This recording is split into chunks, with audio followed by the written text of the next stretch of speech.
Welcome back. ఈ కాంగ్రెస్ ప్రభుత్వ హయాంలో తెలంగాణ తొందరలో ఎడారిగా మారబోతోందా అన్న ఆందోళన అన్నదాతల్లో ప్రజల్లో వ్యక్తమవుతున్న పరిస్థితి కనిపిస్తుంది. దానికి ఉదాహరణ ఎండుతున్న ఎల్లంపల్లి అంటూ మనం కూడా చెప్పొచ్చు. ఇంకా ఎన్నికల నేపథ్యంలో బీజేపీ కూడా అనేక విధాలుగా మతం పేరుతో చిచ్చుపెట్టే ప్రయత్నాలు చేస్తుంది.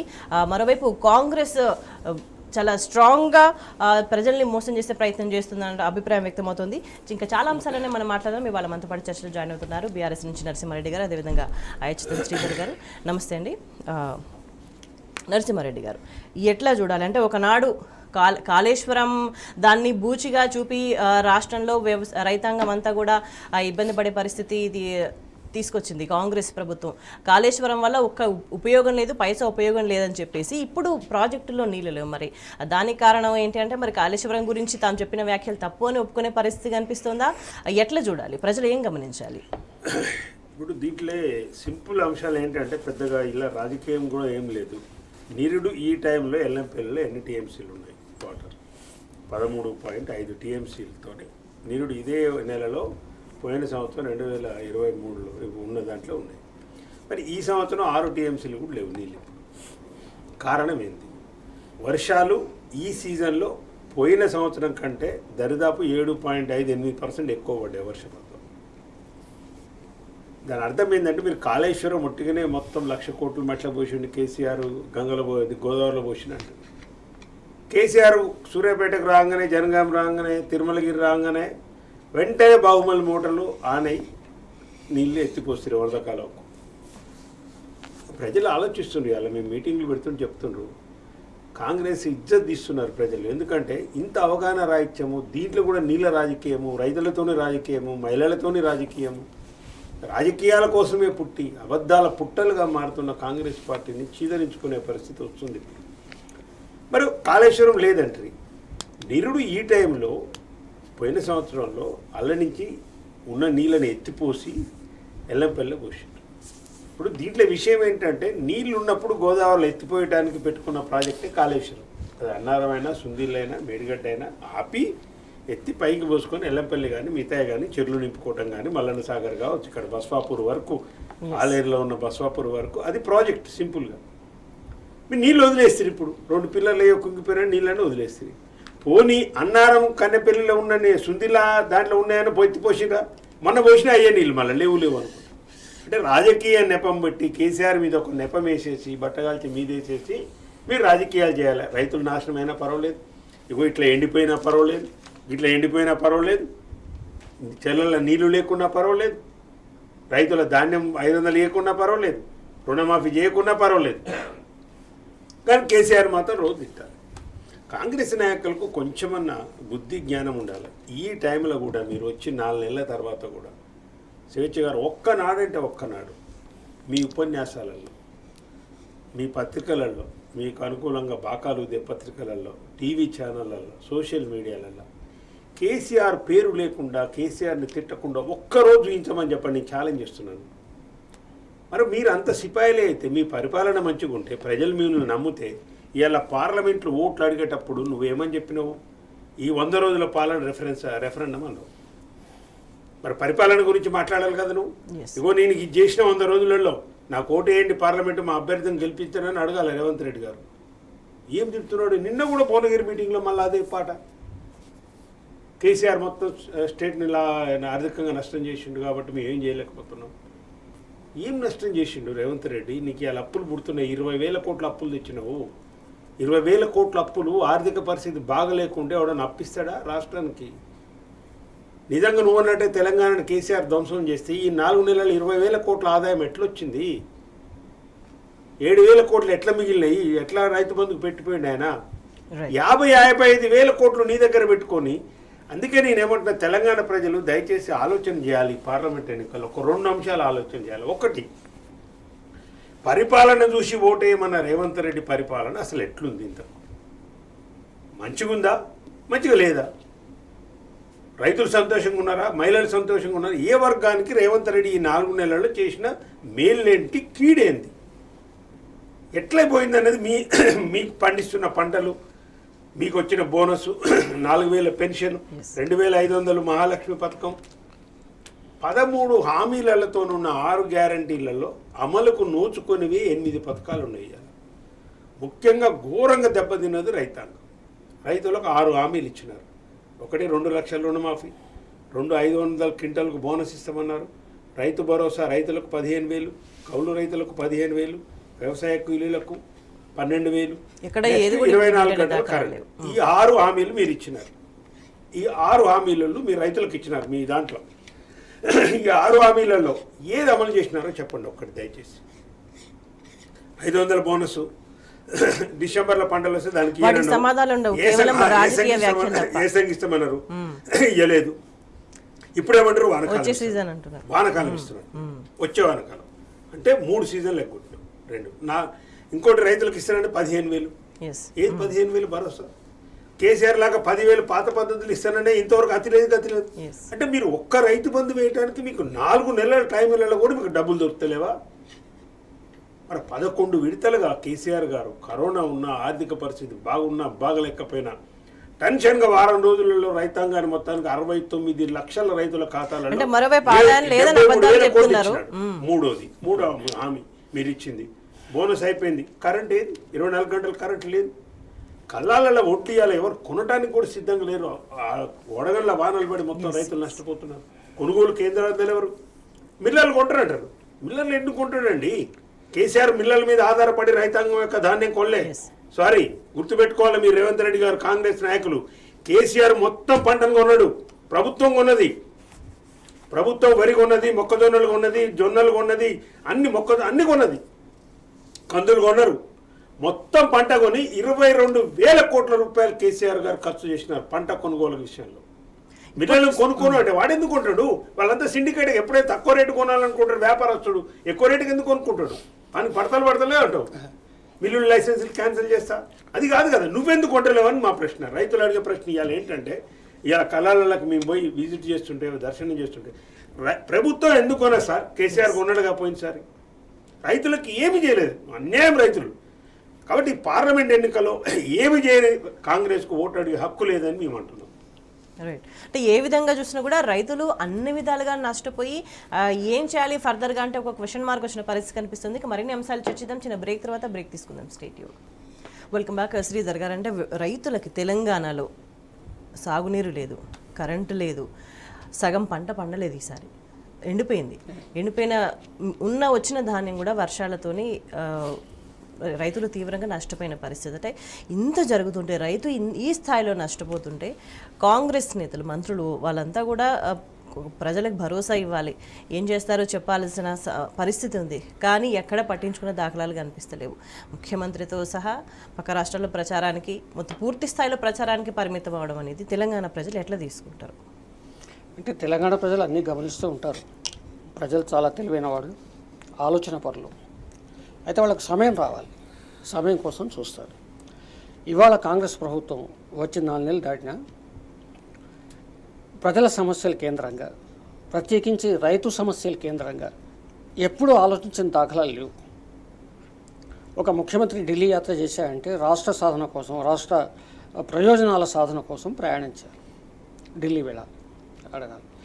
రేవంత్ రెడ్డి గారు ఇన్ని ప్రయాణాలు లాబింగ్ కోసం, సొంత వాళ్ళకి టికెట్లు ఇప్పించుకోవడం కోసం, లేదా ఇక్కడి పంచాయతీలు అక్కడి దాకా తీసుకుపోవడం కోసం తప్ప, కేంద్రం ముందు ఇదిగో మా సమస్యలు ఇవి ఉన్నాయి, తీర్చండి, మీరేం చేస్తారు, మరి నన్ను కూడా రోడ్డు ఎక్కమంటారా అంటే ఒక అల్టిమేటం. ఎందుకంటే మీ కాంగ్రెస్ పార్టీ ప్రభుత్వం కాదు, అక్కడంతో బీజేపీ మీ ప్రత్యర్థే. అదేమీ లేదు, ఆ వాతావరణం కనిపించట్లేదు. నిజంగా ప్రత్యర్థే కాదన్న క్వశ్చన్ కూడా అది కూడా ఉంది. బడే భయ అని చెప్పేసారు, అయిపోయింది, అదంతా మనం చూస్తున్నాం. అది విషయం. ఆ ప్రయత్నం చేయట్లేదు. ఇక కేసీఆర్ గారు ఏదైతే ఓ 10 ఏళ్లలో కష్టపడి దూరదృష్టితో ఏదైతే ఈ కాళేశ్వరం ప్రాజెక్టు, ఆ 2 పిల్లర్ల పగుళ్ళు, దాని చుట్టే రాజకీయం తిప్పేసి పబ్బం గడుపుకునే ప్రయత్నం చేశారు. కానీ ఇవాళ మనం చూస్తుంది ఏంటి? ఇప్పుడున్న ప్రభుత్వం, ఈ ప్రభుత్వంలో పనిచేస్తున్న ఇంజనీర్లే చెప్తున్నారు దానికి సంపూర్ణమైన బాధ్యత ఎల్ఎన్టీ వహించాలి. ఒకటి, ఎల్ఎన్టీ కూడా ముందుకు వచ్చింది, చేస్తాము. ఇదే 4 నెలల క్రితం చేస్తే అయిపోయింది కదా. ప్రభుత్వం ప్రమాణ స్వీకారం చేయగానే పూర్తి స్థాయిలో దాన్ని ఫెయిల్యూర్గా చూపించే అది కుట్ర. అంటే మీ రాజకీయ పబ్బం గడుపుకోవడం కోసం ఒక బహుళార్థ సాధక ప్రాజెక్టుని, ఒక వరప్రదాయమైన ప్రాజెక్ట్ని మీరు దాన్ని బొందబెట్టాలని ప్రయత్నం చేశారు. లేకపోతే ఇవాళ ఎల్ఎన్టీ ఎందుకు ముందుకు వస్తుంది? ఇక్కడున్న ప్రభుత్వ ఇంజనీర్లు, ఇప్పుడు ప్రభుత్వంలో ఉన్నవాళ్ళు, గత ప్రభుత్వంలో ఇప్పుడున్న వాళ్ళు కూడా ఎల్ఎన్టీ చేస్తుందని చెప్పడం ఏంటి? ఇదే 4 నెలల క్రితం చేస్తుంటే ఇవాళ ఈ ఎల్లంపల్లి, ఈ మిడ్మానేరు ఈ దుస్థితి వచ్చేది. ఉద్దేశం ఏమిటి? కాళేశ్వరం నీళ్లు నిలుపుకుని తద్వారా ఎల్లంపల్లికి పంపిస్తాయి. అక్కడి నుంచి ఎక్కడికైనా మనం పంపించుకోవచ్చు మన సౌకర్యం బట్టి. అసలు ఆ దృష్టి లేదు. మీరు గమనించండి, ఇందాక నరసింహరెడ్డి గారు మంచి మాట చెప్పారు. ఉపన్యాసాల్లో కేసీఆర్ గారిని తిట్టడం తప్ప. మీరు గమనించండి, కాంగ్రెస్ నాయకుల ఉపన్యాసాల్లో ఒక 10% బీజేపీని అశ్వత్థామహ కుంజరహ అని ఒకటి ఉంది భారతంలో. ఆ టైప్లో ఏదో 2 మాటలు బీజేపీని అనడం తప్ప 95% కేసీఆర్ గారిని తిట్టడంలోనే సరిపెడుతున్నారు. ఆ తిట్టడాలు కూడా మరీ శృతిమించింది. విమర్శించవచ్చు ప్రత్యర్థి పార్టీని ఎన్నికల సమయంలో, ఎండగట్టవచ్చు, అది తప్పు లేదు. కానీ శృతిమించిన తిట్లు, శృతిమించిన దూషణలు, ఆరోపణలు చేస్తున్నారు. దీని అర్థం ఏమిటి అంటే, రేవంత్ రెడ్డి గారి కార్యాచరణ మనం చాలా లోతుగా గమనిస్తే తన సీటుకి ఎసరు రాకుండా చూసుకోవడానికి వీలైనంత జాగ్రత్త పడ్డాం. ఆ జాగ్రత్త పడడంలో భాగంగానే నిన్న కోమటిరెడ్డి వెంకటరెడ్డి ఆయన సీఎం పదవికి అర్హుడని చెప్పాడు. రక్షించుకోవడంలో ఉద్దేశం. ఎందుకంటే ఎప్పుడు కాంగ్రెస్ సీట్ అంటే అది మామూలుగా ఉండదు, ఎప్పుడు కింద మేకులు ఉంటాయి, ఎవడెక్కడ ఏ కుర్చీ లాగుతాడో తెలియదు. కాబట్టి దాంట్లోనే తలమలుకొని అది మీరు గమనించండి. వాళ్ళ ఒక్క ఖమ్మం జిల్లాలో ఉన్న 3 మంత్రుల్ని వాళ్ళని ఒక్క తాటి మీదకి తేలేకనే అవస్థపడుతున్నారు, మళ్ళీ ఢిల్లీ యాత్రలు చేస్తున్నారు.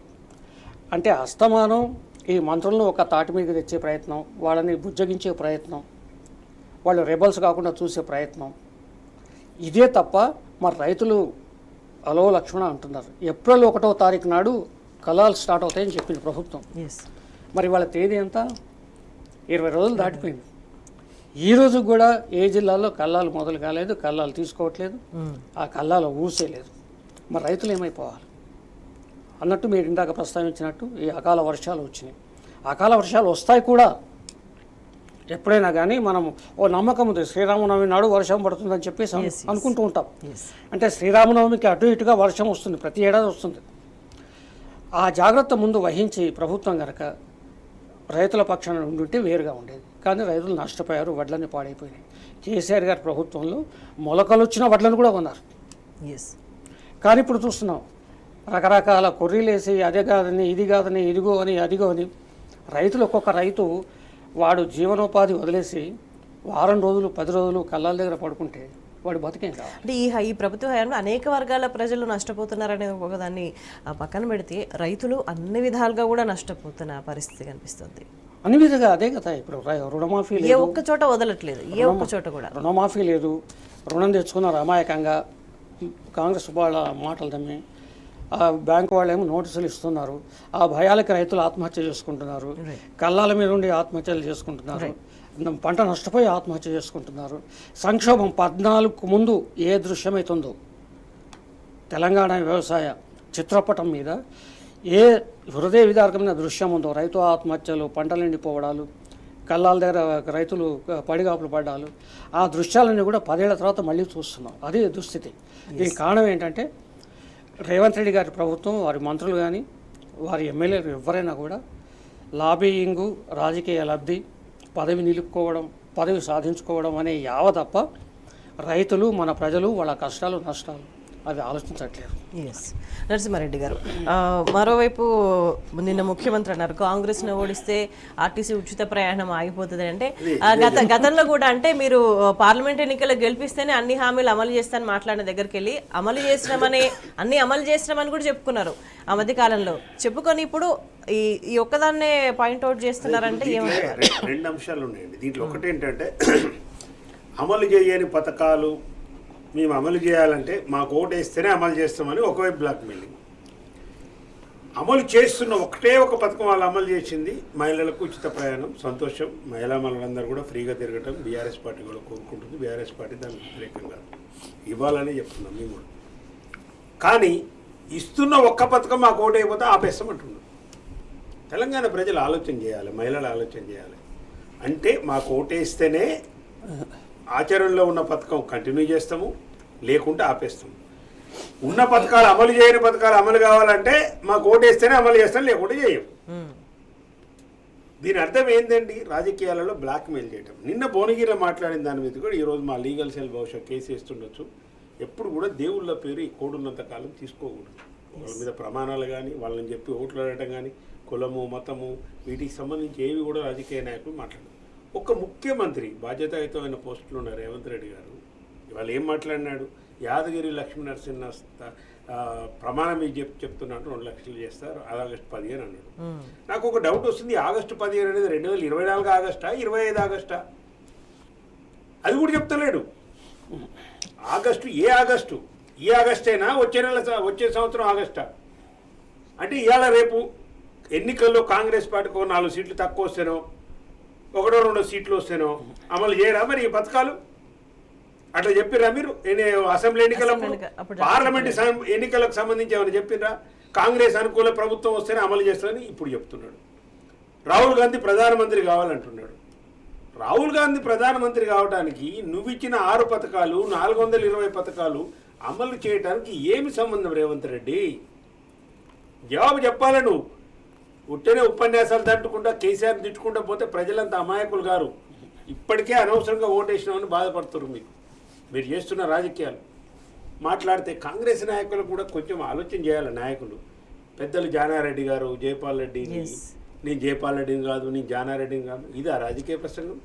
అంటే ఇది ఓట్లు ఇప్పుడు పార్లమెంట్ ఉత్తమ్ కుమార్ రెడ్డి మన వెంకటరెడ్డి నా తర్వాత ముఖ్యమంత్రి పదవి ఉండడానికి ఏమైనా సంబంధం ఉందా అండి? ఏమడుగుతున్నావు నువ్వు? ఏం చెప్తున్నావు? ఎప్పుడు అనునిత్యం ఏంటంటే ఒక అభద్రతా భావన. ఈయన అసలు కథ ఏంటంటే యాక్చువల్గా తెలంగాణ ప్రజలు ఆలోచించవలసింది ఏంటంటే ఈయన మీద ఒక కేసు ఉంది, ఓటుకు నోటు కేసు.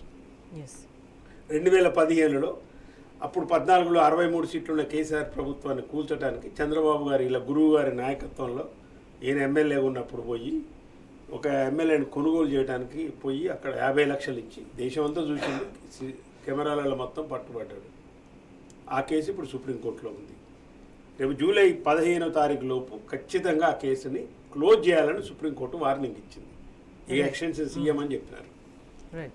మరి ఈ కేసు గురించి ఇప్పుడు ఏంది? పార్లమెంట్ ఎన్నికలు కాగానే ఇప్పుడు ఐదుగురు బీజేపీ ముఖ్య నాయకులు మాట్లాడుతున్నారు. దీమే నోరిప్పడు. అసలు ప్రభుత్వాన్ని కూలుస్తామన్నది బీజేపీ, ఈయన తిట్టేది టీఆర్ఎస్ని. కేసీఆర్ కూడా మన మీటింగ్ చెప్పిన 5 సంవత్సరాలు వేలుకోవా, మాకేం అవసరం లేదు, మేము అట్లాంటి రాజ్యాంగ విరుద్ధమైన చర్యలు మేము చేయమని చెప్పినాడు. లక్ష్మణ్ గారు ఇప్పటికి 2 సార్లు చెప్పిండు, పార్లమెంట్ ఎన్నికలు కాగానే తెలంగాణలో డబుల్ ఇంజిన్ సర్కార్ వస్తుంది. నో కామెంట్, నో తిట్లు, నథింగ్. రేవంత్ రెడ్డి నిన్నగాక మొన్న వేరే నాయకులు మాట్లాడినారు. మహేశ్వర్ రెడ్డి మాట్లాడాడు, వాళ్ళ ఎల్పీ లీడరు. రేవంత్ రెడ్డి మా దాంట్లోకి వస్తుంది, మా దగ్గర 20 మంది ఎమ్మెల్యేలు టచ్ ఉన్నారు, కాంగ్రెస్ ఎమ్మెల్యేలు, ఈ ప్రభుత్వం పడిపోద్ది పార్లమెంట్ ఎన్నికలు కాగానే. ఇది పోను మళ్ళీ ఇప్పుడు ప్రస్తుత ఎంపీ ఇప్పుడు నిలబడుతున్నారు నిజామాబాద్ ఎంపీ ధర్మపురి అరవింద్ గారు. రేవంత్ రెడ్డి మాకు చాలా ఫ్రెండు, ఆయనకు ఏబీపీ భావాలు ఉన్నాయి మొదటి నుంచి, మావోడేనే ఆయనను ఆహ్వానిస్తున్నా నేను ఆ పార్టీలోకి అన్నాడు. ఒక్క విమర్శ లేదు, ఒక్క కామెంట్ లేదు. ఏ మంత్రి ముఖ్యమంత్రి అసలే మాట్లాడు. దీని అర్థం ఏంది? ఈ కేసు, ఈ ఎన్నికలు, ఈ కూలగొడతామన్న బీజేపీ దానికి లింక్ ఉందా లేదా అనేది తెలంగాణ ప్రజలు ఆలోచించాలి. ఖచ్చితంగా లింక్ ఉంది మిత్రులారా. ఎందుకంటే మనకు స్పష్టంగా కనిపిస్తుంది. మోడీ కూడా ఏం మాట్లాడుతున్నాడు? జైలా బెయిలా, వస్తావా లోపలికి పోతావా? ఆయన ఈడీని ఉపయోగిస్తుంటే అదందరూ మనకు తెలిసిందే. కాంగ్రెస్ ముక్తు భారత్ అన్న బీజేపీ ఇక్కడ కాంగ్రెస్ ప్రభుత్వాన్ని మననిస్తుందా అంటే మననియదు, అది అందరికీ తెలుసు. దాన్ని కేసీఆర్ మీద పెట్టి మా బీఆర్ఎస్ పార్టీని తిట్టుడు ఎందుకు? నువ్వు ఏంది చెప్పు రాజకీయం దీంట్లో? అంటే కాంగ్రెస్ ప్రభుత్వ యాక్టివిటీస్ కానీ వాళ్ళు మాట్లాడుతున్న అంశాలు కానీ చూస్తే వీళ్ళ అభివృద్ధి గురించి ఎప్పుడు మాట్లాడతారు? ఈ సందర్భంలో కూడా మాట్లాడపోతే ఇంకెప్పుడు మాట్లాడతారు అన్న ఒక క్వశ్చన్ అయితే ప్రజల్లో తలెత్తుతుంది. దీని గురించి మరింత వివరంగా చర్చిద్దాం. చిన్న బ్రేక్ తర్వాత బ్రేక్. వెల్కమ్ బ్యాక్ శ్రీధర్ గారు. ఒకవైపు కాంగ్రెస్ ప్రభుత్వం కావాల్సుకొని పొలాలన్నీ పంటలన్నీ ఎండబెట్టిన పరిస్థితి కనిపిస్తుంటే, మరోవైపు కేంద్రంలో అధికారంలో ఉన్న బీజేపీ నదుల అనుసంధానం పేరుతో కూడా తెలంగాణకి మరోవైపు నష్టం చేసే ప్రయత్నం చేస్తుంది ఈ ఇచ్చంపల్లి ప్రతిపాదనతో. అంటే ఈ 2 పార్టీలు కూడా తెలంగాణని ఏం చేయాలనుకుంటున్నాయి, తెలంగాణని నుంచి ఏం కోరుకుంటున్నాయి, దానివల్ల తెలంగాణ సమాజానికి ఎటువంటి నష్టం జరుగుతుంది? కేంద్రంలో ఉన్న బీజేపీ ప్రభుత్వం తెలంగాణ జీవనాధారం కృష్ణా గోదావరి జలాలు వాటిని అందకుండా చేసే ప్రయత్నం చేస్తుంది. కారణం ఏమిటంటే తమిళనాడు కొట్టాలి భవిష్యత్తులో. మొదటిసారిగా 23 సీట్లలో పోటీ చేస్తుంది బీజేపీ. అక్కడ సెంటిమెంట్ రెచ్చగొట్టాలి. ఆ సెంటిమెంట్ రెచ్చగొట్టుకో నీ రాజకీయ ప్రయోజనం ఎవరు కాదంట, కానీ అక్కడి కోసం తెలంగాణను బలి చేస్తున్నారు. అది బీజేపీ ఎత్తుగడ. మహారాష్ట్రకు కర్ణాటకకి ఇంకా అదనంగా కృష్ణా కేటాయింపులు ఇస్తామంటున్నారు. అంటే బీజేపీ నుంచి కూడా తెలంగాణ మీద కుట్ర చేసి చేస్తున్నాం. మండలాలు తీసుకోవడం, సీనియర్ తీసుకోవడం దగ్గర నుంచి మొదలుకుంటే ఈ కృష్ణా జలాలు, గోదావరి జలాలు. ఇప్పుడు గోదావరి జలాలు కూడా మన మీద అనుకున్నాం, కాళేశ్వరం కట్టి చేసి దాని నుంచైనా నీళ్లు తెచ్చుకుందామంటే అవి కూడా తరలించే ప్రయత్నం చేస్తున్నారు. ఇది ఒక వైపు. రేవంత్ రెడ్డి గారి ప్రసంగాల్లో కానీ లేకపోతే రాహుల్ గాంధీ గారి ప్రసంగం వస్తే మేము అడ్డుకుంటాం. కేసీఆర్ గారు ఎట్లా మాట్లాడేవారు తెలంగాణ ప్రయోజనాలు వచ్చినప్పుడు? నా తల నరుక్కుంటాను కానీ తెలంగాణకు నష్టం కలిగింది, నా తల నరుక్కుంటాను కానీ మీటర్లు పెట్టను, నేను చస్తాను కానీ తెలంగాణ సాధించే వరకు. అట్లా ఒక భీషణ ప్రతిజ్ఞలు చేసి ఆయన సాధించారు. వీళ్ళ మాటల్లో అవేవి ఉండవు. మీరు గమనించారు, రేవంత్ రెడ్డి గారు ముఖ్యమంత్రి, మినిమం కమిట్మెంట్ కూడా కనిపించదు. ఇది బర్నింగ్ మ్యాటర్. కారణం ఏంటంటే వీళ్ళు నోళ్ళు మూసుకొని జాతీయ పార్టీలకు ప్రాంతీయ పార్టీలకు ఉండే తేడా అది. ప్రాంతీయ పార్టీలు ప్రాంతీయ అస్తిత్వం కోసం పోరాటం చేస్తాయి, తెగిస్తాయి. జాతీయ పార్టీలు ఆ సాహసం చేయదు. రేవంత్ రెడ్డి గారు ఇక్కడ ఎట్లా పోతుంది కర్ణాటక మేము చూస్తాం కదా అంటే అక్కడ వాడు పీకనులు వేస్తాడు, డీకే శివకుమార్ తెల్లారే వచ్చేసి ఊరుకోరు కదా. అందుకని చెప్పి జాతీయ పార్టీలు నోరు మూసుకుంటాయి. దాంట్లో భాగంగా రేవంత్ రెడ్డి గారు ఆ ప్రస్తావన చేయకుండా మీరు గమనించండి, ముఖ్యమంత్రి స్థాయిలో ఇది గంభీరమైన సమస్యలు ప్రజల ముందుకు తీసుకురావాలి. అవి చేయకుండా రేపు పార్లమెంట్లో మమ్మల్ని గెలిపించండి, మేము గోదావరి నీళ్లు పోకుండా చూస్తాము, కృష్ణా వాటా మనం సాధించుకుంటాము, ఇలాంటి ఉదాత్తమైన ఉన్నతమైన సమస్యలు మాట్లాడాలి. అవి పక్కన పెట్టేసి మెదక్ పోతే చర్చి మీద ఒట్టు, ఏడుపాయల దుర్గమ్మ మీద ఒట్టు, వీళ్ళ నల్గొండకు పోతేనేమో నరసింహస్వామి మీద ఒట్టు, కరీంనగర్ పోతేనే ఏమిలాడు రాజన్న మీద ఒట్టు, మీరు నా కోటేయండి అని ఒక బేల ఉపన్యాసాలు. దాని వెనుక ఏంటంటే ఒక అభద్రత ముఖ్యమంత్రి గారిని వెంటాడుతాం. అభద్రత ఉంటేనే ఇప్పుడు మనమైనా సరే అది మరింత పెరుగుతా వచ్చింది. ఎదుటివాడు నమ్మనప్పుడే మనం అమ్మతోడు అంటాం. చిన్నప్పుడు స్కూల్ కాలేజీ రోజుల్లో మన ఫ్రెండ్స్తో మాట్లాడినా అమ్మతోడు అనేవాళ్ళం. కారణం ఏంటంటే ఎదుటివాడు నమ్మకుండా ఏదైనా కౌంటర్ చేసినప్పుడు అమ్మతోడు అనేవాడు. ఇప్పుడు రేవంత్ రెడ్డి గారి పరిస్థితి, రైతులు కౌంటర్ చేస్తున్నారు, నీకు ఎందుకు ఓటేయాలంటున్నారు, నువ్వు 4 ఏళ్ళు ఏం చేసావన్నాడు, నువ్వు చెప్పినవి ఎక్కడ పోయినాయి అంటున్నారు. కాబట్టి దానికి ఏం చేయాలి? ఏం పాల్పోవట్లేదు, ఏం చేయాలి? ఈ అమ్మతోడు, అయ్యతోడు, దుర్గమ్మతోడు, చర్చితోడు, నరసింహస్వామితోడు, యమలాట రాజనతోడు, ఇది మొదలుపెట్టాడు ముఖ్యమంత్రి. ఏంటంటే అభద్రత రేవంత్ రెడ్డి గారిని వెంటాడుతుంది. గతంలో వాళ్ళ చరిత్ర ఉంది. కాంగ్రెస్ పార్టీ ప్రభుత్వం ఎప్పుడు కూడా ఒక టర్ములో చెన్నారెడ్డి, అంజయ్య, విజయభాస్కర్ రెడ్డి, భవనం వెంకటరామరెడ్డి, ఒక్క టర్ములో 4 ముఖ్యమంత్రులు. కాబట్టి ఆ చరిత్ర వాళ్ళకు ఉంది, కాబట్టి ఆ భయాలు వాళ్ళకుంటాయి. ఇప్పటికైనా రేవంత్ రెడ్డి గారు భయం పక్కన పెట్టాలి, ప్రజల పక్షాల నుండి పోరాటం చేయాలి, కేంద్రాన్ని నిలదీయాలి, కేసీఆర్ గారిని అస్తమానం తిట్టడం మానుకోవాలి. ఈ 4 పాటిస్తే ఆయన కొంత శాంతి వచ్చే అవకాశం ప్రజలు. నరసింహారెడ్డి గారు అంటే ప్రజలు ప్రభుత్వం నుంచి ఎక్స్పెక్ట్ చేస్తుంది సమస్యల పరిష్కారం ఎట్లా చేస్తారు, ఏం చేస్తారు, పరిపాలన ఎట్లా, జీవన పరిస్థితులు ఎట్లా మెరుగుపరుస్తారని ఆ విషయాల్లో స్పష్టత కావాలి అని ఎక్స్పెక్ట్ చేస్తూ ఉంటే వాళ్ళు మాట్లాడే మాటలలో ఈ మధ్య కాలంలో చాలా క్లియర్గా అంటే అధికారం తను ముఖ్యమంత్రిగా ఉన్నాడు అంటే ఫర్దర్గా ఎవరి దగ్గర పవర్ ఉంటుంది, తన తర్వాత ఏంటనేది తనకు తాను డివైడ్ చేసుకుని ఆ విధంగా క్లారిటీ ఇచ్చే ప్రయత్నం చేస్తున్నారు తప్పితే సమస్యల గురించి కాదంటే దీన్ని ప్రజలు ఎట్లా ఆలోచించాల్సిన అవసరం కనిపిస్తుంది అంటే శ్రద్ధ పూర్తి స్థాయిలో తన కేంద్రంగానే, తన అధికారం కేంద్రంగానే ఇదంతా జరుగుతుందని అనుకోవాలా? ఇప్పుడు వాస్తవానికి ఏంటంటే ఈ పార్లమెంట్ ఎన్నికల్లో ప్రజలు ఆలోచించవలసిన అంశాలు 2-3 ఉన్నాయి. ఒకటి ప్రధానంగా ఏంటంటే ఈ బీజేపీ పార్టీ కానీ కాంగ్రెస్ పార్టీ కానీ బీఆర్ఎస్ పార్టీ మీద బాగా కుట్ర చేస్తున్నారు. కుట్రలో భాగం ఏంటంటే ఈ ఎన్నికలకు అసలు బీఆర్ఎస్కి ఏం సంబంధం అనేది ప్రాథమికంగా వీళ్ళు మాట్లాడే దాంట్లో వాళ్ళు మాట్లాడే దాంట్లో. ముఖ్యమంత్రి ఎన్నికలు అయిపోయినాయి, ఈ ప్రధానమంత్రి ఎన్నికలు కదా, ఇది చాలాసార్లు మనం చర్చించాం. మరి మీరు ఎన్నుకోబడ్డ ఎంపీలు పోయినసారి కూడా మీరు పార్లమెంట్లో ఉన్నారు, 4 వాళ్ళకు ఉన్నారు, 3 వీళ్ళకు ఉన్నారు. మీ చరిత్ర ఏంది, పార్లమెంట్లో మీరు అడిగింది ఏంది, తెలంగాణకు రిలవెన్స్కి సంబంధించి ఒక ప్రాజెక్టు, జాతీయ ప్రాజెక్టు గురించి ఎన్నడైనా ఉత్తమ్ కుమార్ రెడ్డి కానీ, కోమటిరెడ్డి వెంకరెడ్డి కానీ, బండి సంజయ్ కానీ, అరవింద్ కానీ ఒక్కరు కూడా మాట్లాడలేదు. ఎంతసేపునా రాష్ట్ర ప్రభుత్వం మీద అవినీతి అని ఒకటి అడుగుడు ప్రశ్నలు తప్పితే ఎన్నడూ లేదు. నీటికి సంబంధించి కానీ మిగతా అన్ని కూడా మాట్లాడింది కేంద్రం నుంచి నిధులు రావాలా కొట్లాడాలంటే బీఆర్ఎస్ కొట్లాడగలుగుతారు. ఇప్పుడు మోడీ గారు చూడండి, ఇప్పుడు ఆయన మాట్లాడిన మాటలు ఎంత దారుణం అంటే, కాంగ్రెస్ కోటేస్తే ప్రజల ఆస్తులు భూములు బంగారాన్ని ముస్లింలకు పనిచేస్తుంది, అధికారంలోకి వస్తే తల్లుళ్ళ చెల్లెళ్ళ తాలిబొట్లు వదలరు అన్నాడు. ఒక ప్రధానమంత్రి ఇంత దుర్మార్గంగా నీచంగా ఒక ఓట్ల కోసము ఏం మాట్లాడండి ఇది? ఇమ్మీడియట్గా సూమోటోగా ఎలక్షన్ కమిషన్ తీసుకొని లోపటేయాలి అసలు ప్రధానమంత్రిని, ఎమ్మటి అరెస్ట్ చేయాలి అసలు. ఇక వాళ్ళది కదా ఎన్నికల కమిషన్ కాబట్టి ఏం మాట్లాడరు. రేవంత్ రెడ్డి మాట్లాడే కూడా చూసింది. ఈ రెండు జాతీయ పార్టీలు మాట్లాడుతుంది ఏంటంటే, పార్లమెంట్లో వీళ్ళకు మా పార్టీ ప్రకారం అసలు నైతికంగా ఓటు అడిగే హక్కే లేదు. ఎందుకంటే కాంగ్రెస్ పార్టీ ఇచ్చిన హామీలు నెరవేర్చలేదు. 100 రోజుల టైం వచ్చింది, 100 రోజుల్లో కోడ్ రాలేదు, 103వ రోజు కోడ్ వచ్చింది. అది కూడా క్లియర్గా అర్థం చేసుకోవాలి ప్రజలు. కోడ్ వచ్చిందని కూడా అది కోడ్ 103వ రోజు వచ్చింది. 100 రోజులు నువ్వు చెప్పిన 100 రోజులు కంప్లీట్ అయినాయి. 6 హామీలు ఏవి అమలు పడతాయి 6 గ్యారెంటీలలో నువ్వు. కాబట్టి మీకు అసలు ఓటు అడిగే హక్కే లేదు. బీజేపీకి ఎందుకు అంటే, మీరు ఏ విభజన హామీలలో ఏ ఒక్క హామీ అమలు పడతలేదు ఈ 10 సంవత్సరాలలో. తెలంగాణ రిలయన్స్ చెప్తున్నాను, ఒక్క జాతీయ ప్రాజెక్ట్ ఇవ్వలేదు, కాజిపేటకు సంబంధించి బయ్యారు అన్ని పని. పోనీ ఈ ఎంపీలు ఏమన్నా చేసిండ్రా? 4 గెలిచి వీళ్ళు ఏం చేసిండ్రు? 150 మెడికల్ కాలేజీలు ఇస్తే మీకు ఏమైనా కానీ కొంచెం ఓట్లేసిన ప్రజల మీద ప్రేమ విశ్వాసం ఉంటుంది. ఒక్క మెడికల్ కాలేజ్ మీ నియోజకవర్గాలకు తెచ్చుకోండి, తెచ్చి చెప్పుకోవచ్చు కదా మీరే, అలాంటి కరీంనగర్లో మెడికల్ కాలేజీలు తెచ్చిన నేను కేంద్రం నుంచి అని. ఏముంది అలా చెప్పుకోవడానికి? మళ్ళీ వాళ్ళు కూడా కేసీఆర్ తిట్టుడే. ఒక విచిత్రమైన పరిస్థితి ఏంటంటే నాకు అర్థం కాంది స్వేచ్ఛ గారు, ఎవరైనా కానీ ప్రతిపక్షాలు అధికారంలో ఉన్న పాలక పక్షాన్ని విమర్శించాలి. ఇప్పుడు ప్రతిపక్షమైన బీజేపీ, పాలక పక్షమైన కాంగ్రెస్ రెండు కలిసి బీఆర్ఎస్ మీద విమర్శిస్తుంది. అంటే ఒక ప్రతిపక్ష పార్టీ ఇంకో ప్రతిపక్ష పార్టీని, ప్రధాన ప్రతిపక్ష పార్టీ మీద విమర్శలు చేయొచ్చా? 10 సంవత్సరాల పరిపాలన అయిపోయా, ఎన్నికలు జరిగిపోయా, మీకు 8 సీట్లు వచ్చాయి, మాకు 38 వచ్చాయి, వాళ్ళకి 64 వచ్చాయి అధికారం. ఇది కదా ఇవాళ రాష్ట్ర పరిస్థితి. దీని మీద మాట్లాడండి.